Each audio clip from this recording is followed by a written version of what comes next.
Are some people retarded? The answer is yes, but I cannot talk about those people in this episode because then everybody would be sending me hate mail for making fun of retarded people. Excuse me, mentally handicapped. Some people just ruin all the fun. So instead, I'm going to talk about people who have perfectly developed minds and should know better than to act retarded and do retarded things. Namely, the guys who gave the okay to put this ad up on the streets. Calling all virgins. If you have yet to have sex in your lifetime, you need to call this number now because you need help. The sign is so ambiguous too. It doesn't tell us if they're trying to encourage people to stay virgins or if they're being like, listen, if you are still a virgin, that is unacceptable. We are trying to populate Earth here, and you are so stuck on your virginity bandwagon, it's time to get off your high horse and get going. Give us a freaking call and we'll get you set up, we'll get you hitched, and have a couple of kids right on the way.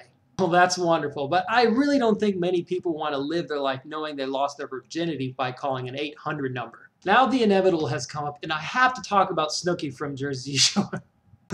I'm sorry, but every time I hear the name Snookie, all I can think of is Snuggie, you know, that reverse blanket? I want to meet the guy that invented that. Imagine a Snuggie is much more comfortable than Snookie. Just a guess. This girl makes a living off of showing how jacked up life gets when you put a bunch of 20-something-year-olds together living in downtown New York. I mean, Jersey, duh.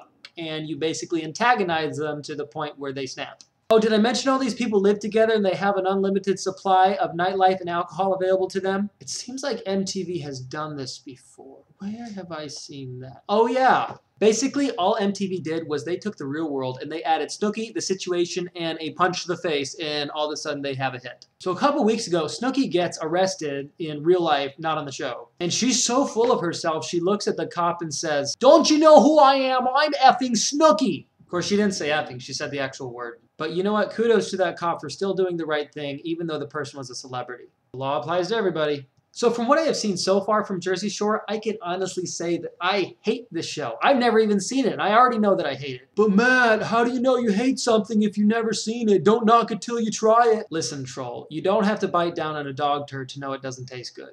And as far as I'm concerned, the stuff that I step in outside left by my dog in the backyard is the exact same thing, the exact entity that I'm watching in front of my eyes when I see Jersey Shore. So kids, what we have learned today is Matt really does have a soft spot in his heart for special people. You should let marriage be what takes your virginity, not an 800 number. And Jersey Shore equals dog poop. Well, that's all for the show today, guys. Be sure to subscribe to my channel and leave some interesting comments in the section below. This has been another episode of Triple T, aka Trash the TV. I'm your host, Matt. Now go trash something.